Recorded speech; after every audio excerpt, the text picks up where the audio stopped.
ለነገሩ ድሃ ስትሆን ሰው ሁሉንም ነገር ልታረግ ትችላለህ ብሎ ይገምታል። እንደዛ ለማለት አይደለም። በጣም አዝናለሁ። ግን በድጋሚ ለማስጠንቀቅ ያክል ህብስትን በፍጹም እንዳትጎጃት። አንተም እኔን ከዚህ በላይ ባትጎዳኝ ይሻላል። ቻው። ቻው ቻው ማለት እንዴት እንደሆነ አሳያለሁ። አንተን ተጠቅሜ ይሄን ማያልቀውና ግራ የሚያጋባው ሀብታችሁ ላይ እንዴት ቁጭ እንደምል አሳያለሁ። ጠብቀኝ። ከዚህ በላይ ንቀቴ እንዳላሳየ ህሊና የሚባል ነገር አለ። ለነገሩ አንተ እሱ ስለሌለ እንዴትም ሊገባ አይችልም። አረፍ አልቻለ። ወንድምሽ ግን እኔን ሊያሳርፈኝ አልቻለም። ምን ተፈጠረ ደግሞ? ትሰሚያለሽ? ምን ያህል እንደሚንቀኝ ፊት ለፊቴ ቆሞ በኩራት ላይ ነገረኝ። ታዲያ አዲስ ነገር ነው ያለምዬ? እሱ መቼ ሰው አክብሮ ያውቃል? ዛሬ በጣም ከፋ። በጣም ነው ክብሬን ያዋረደው። በላውን አትበሳጭ፣ አታካብደው አለ። እበሳጫለሁ እንጂ እንዴት ነው የማልበሳጨው? እንዴት እንዳዋረደኝ እኮ ብታይ። በወንድምሽ በጣም ታፍሬ ነበር። እንደው አፈርሰዋል። እኔ የምልሽ ጓደኛሽ ግን ምን አይነት ልጅ ነው? ወይ በጣም ጥሩ ልጅ ናት። በጣም በደንብ ታውቂያታለሽ? እንዴ ምን ማለት ነው? አብረን እኮ ነው ያደግነው። እንደውም የሷን ያለ ማውቀው ሰው የለም። እሺ ቆይ ታምኛታለሽ? ለምን አላምናት? ቆይ ግን አንተ ለምንድን ነው እንደዚህ አይነት ጥያቄ የምትጠይቀኝ? ኧረ ምንም፣ ያው አለ አይደል እንዲሁ ለማወቅ ነው። እሺ እነግርሻለሁ ያልከኝ ነገር ምን ነበር? ግን ያው አለ አይደል የሆነ ጓደኛሽ ደስ እያለች ወዳትም እንደዛ እንኳን ብዬ መደምደም አልችልም። ግን ይሆናል አይደል ጥሩ ነገር ነው የሚሰማኝ። ወይኔ ደስ ሲል። ታዲያ እኮ ደስ ይላል። ለጊዜው ግን ይሄ ነገር እኔና አንቺ ጋር ይቆይሽ። ማለቴ በአምላክ ብዙም አልወደዳትም፣ ያመናት አይመስለኝም። ግን ምን እንደማታደርግ ያውቃል። ህብስትን የሚጎዳ ነገር በፍጹም እንዳታደርጊ። እሷ እኮ እህቴ ናት። እንዴት ነው ስታስበው እሷን የሚጎዳ ነገር የማደርገው? በአምላክ ዛሬ ከባድ ፈተና ውስጥ ገብቷል። የህብስት ጓደኛ የሆነችው ሄርሜላ ዛሬ ላይ በአምላክን እበቀልሃለሁ እንዳለችው እውነትም ሰራችለት። በጣም ከባዱን ቀን ከዚህ በኋላ ይጀምራል ማለት ነው። ታፈሱ እንግዲህ ከቤት ውስጥ ሰራተኛ ሆና በአምላክን በፍቅር እየናፈቀችው የምትገኝ የቤት ሰራተኛ ብትሆንም ግን ደግሞ እሷን የሚረዳት ምንም አይነት ነገር ልታገኝ አልቻለችም። ሄርሜላ ከአብነት የምታልፋት መስልም ነበር። አብነት በጣም በፍቅሯ እየወደቀላት እንዲሁም ደግሞ ስለ ሄርሜላ ማወቅ የሚገባውን ነገር ከህብስት ሲጠይቃት ነበር።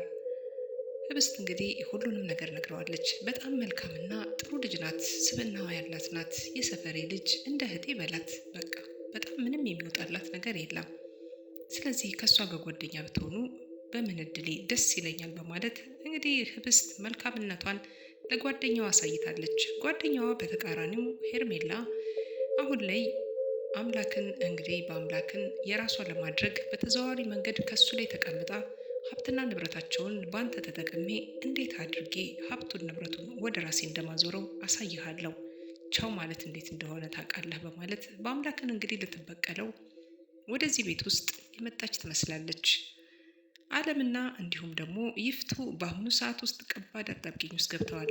አለም አንድ ሀሳብ አንስቷል። ይሄን ያነሳውን ሀሳብ 5 ሚሊዮን ብር ትሰጭኛለሽ፣ 5 ሚሊዮን ብር እኔ 70 እና 80 ሚሊዮን ብር የሚያወጣ አድርጌ ጨረታውን አሸንፌ በተዘዋዋሪ መንገድ ንብረትና ሀብቱን የራሴ ያደርጋለሁ ሲል እንግዲህ ለይፍቱ እየነገራት ነበረ።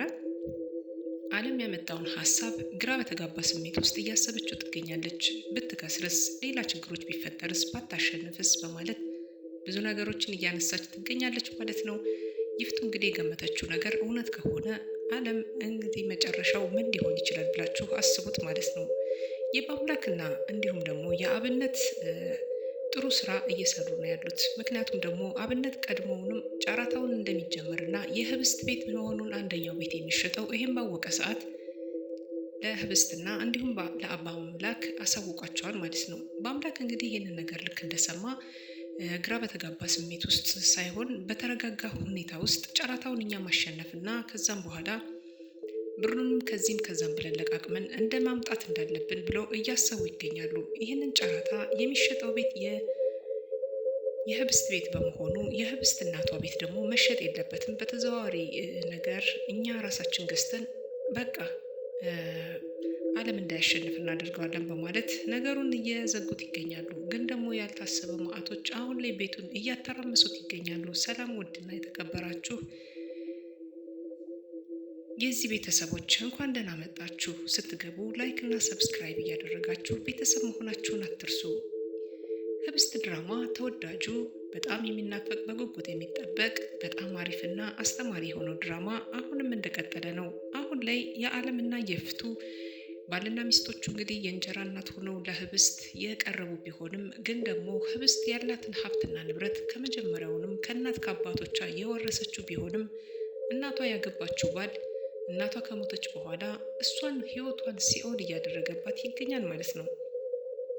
በአምላክ እንግዲህ የይፍቱ ወንድም ሲሆን ይፍቱ በአሁኑ ሰዓት ላይ የምታደርጋቸው ነገሮችን የሚጻረር እንዲሁም ደግሞ የማይወድላት ቢሆንም በአምላክ ከዚህ ስራዋ እንድትታቀብ ወይም ደግሞ እህቱ መልካም ሰው እንድትሆን ብዙ ነገሮችን ቢያደርግም እሷ እንደ ባሪያውና እንደ ተላላኪ አድርጋ ትመለከተዋለች። በአምላክ ለዚህ ነበር ሁልጊዜ በእህቱ ላይ በጣም ከፍተኛ ጥላቻና መጥፎ ነገሮችን ለማድረግ የሚነሳሳው። ዛሬ ላይ ዓለምና ይፍቱ ባልና ሚስቶች ቢሆንም በአምላክን በውስጣቸው ይዘው ብዙ ችግሮችንና ብዙ ነገሮችን እያደረጉባቸው ይገኛሉ። ዓለም እንግዲህ በአምላክ ጋር በጣም ኃይለኛ ጸብን ገብተዋል። ይሄ ጸብ ደግሞ ሄርሜላ ናት። ሄርሜላ እንግዲህ ከዓለም ቢሮ ውስጥ ገብታ በነበረችበት ወቅት ላይ አንዳንድ ነገሮች ሲያወሩ ከቆዩ በኋላ ስላለው ነገርና በአምላክን እንዲሁም ደግሞ ህብስትን እንድትሰልልለት ከዛ ባሻገር ደግሞ ጠቀም ያለ ገንዘብ እንደሚሰጣትና ህብስትን ሁሉንም ነገር የሚጠይቁሽን እሺ በያቸው ምንም ነገር እምቢ እንዳትል አድርጌለን በማለት ያስገባትን ቃል እሺ ስላለችው በደስታ እንግዲህ እጇን አንስቶ ሊስማት ሲል ነበረ። በአጋጣሚ በአምላክ ከደጅ ቆይቶ ወደ ቢሮ አላንኳኳምና ቀጥታ ይገባ። አንቺ ደግሞ እዚህ ምን ትሰሪያለሽ? ምንስ እያደረጋችሁ ነው? በማለት ጥያቄ ቢያመጣም ግን ደግሞ ይህንን ጥያቄ የሚመልስለት ሰው አልነበረም ማለት ነው። ሄርሜላም እንግዲህ ነገሩን በድንጋጤና በግርምት እየተመለከተች ቢሮውን ለቃ ብትወጣም በአምላክ ግን የያዘውን ነገር መተው ስለማይችል ዓለምን እንግዲህ ለማነጋገር ሲሞክር ነበረ። ምን እያደረግክ ነው? ከዚች ልጅ ጋር ከህብስት ጓደኛ ጋር ምን ትሰራለህ? በማለት ሲጠይቀው እናት ያለውን ነገር ነገራት።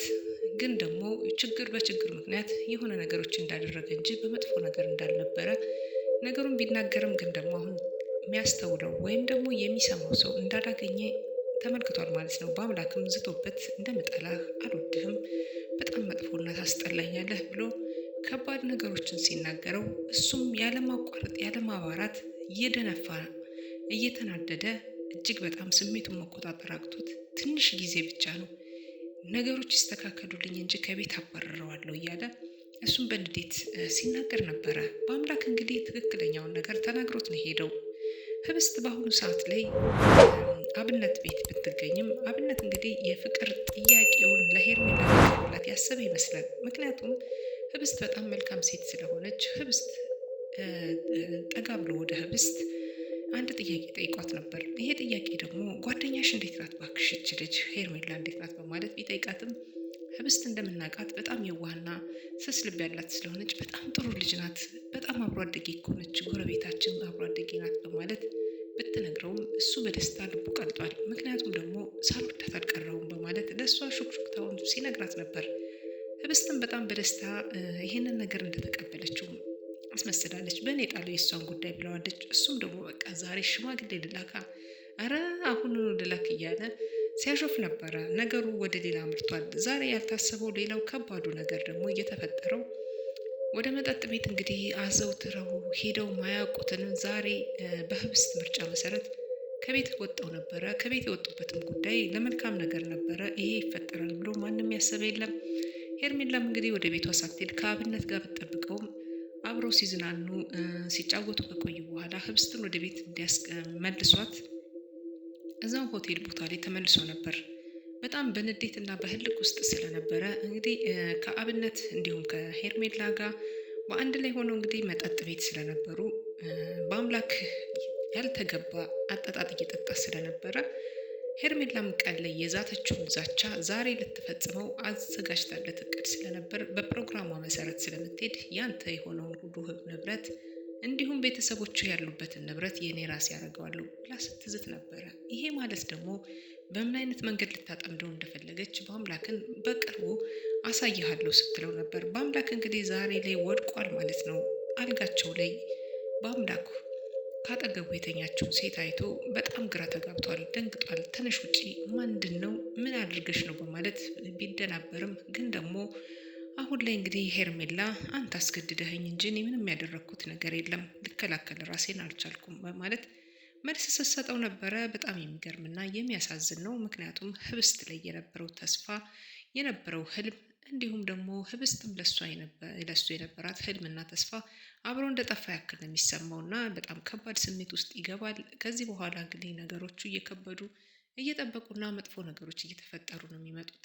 ታፈስም እንግዲህ ከዚህ በፊት እንደምናስታውሳት የቤት ሰራተኛ ብትሆንም ግን ደግሞ ከቤት ሰራተኝነቱ ባሻገር በጣም ብዙ ነገሮችን እንደታዘበች እንዳየች ከዚህ አሁን ላይ ብዙ ነገሮች እንደሚመጡ እሷም እያስተዋለች የመጣችበት ነገር ብዙ ነገሮች አሉ። አንቺ እዚህ ያለሽ እሷ እኮ አፋፍሳ ልትወስዳቸው ነው በማለት እንግዲህ ሀሳብ ስትሰጥ ነበር ታፈሱ እንግዲህ የቤት ሰራተኛ ብትሆንም የሚሰማትና የሚመለከታት አጣ እንጂ በአምላክ ፍቅር ጦሽ ብላ እንደወደቀች እያየናት እንገኛለን ማለት ነው። በአምላክ እንግዲህ መጨረሻ ምን ይሆን? አብነት ምን አድርጎ ይሆን? አብነትስ ወዴት ደረሰ? በአምላክ ጋር እንዴት ልትተኝታ ልትገኝ ቻለች? ይህንን ሁሉን በቀጣይ ፕሮግራም ይዤላችሁ የሚመጣ ሆናለሁ።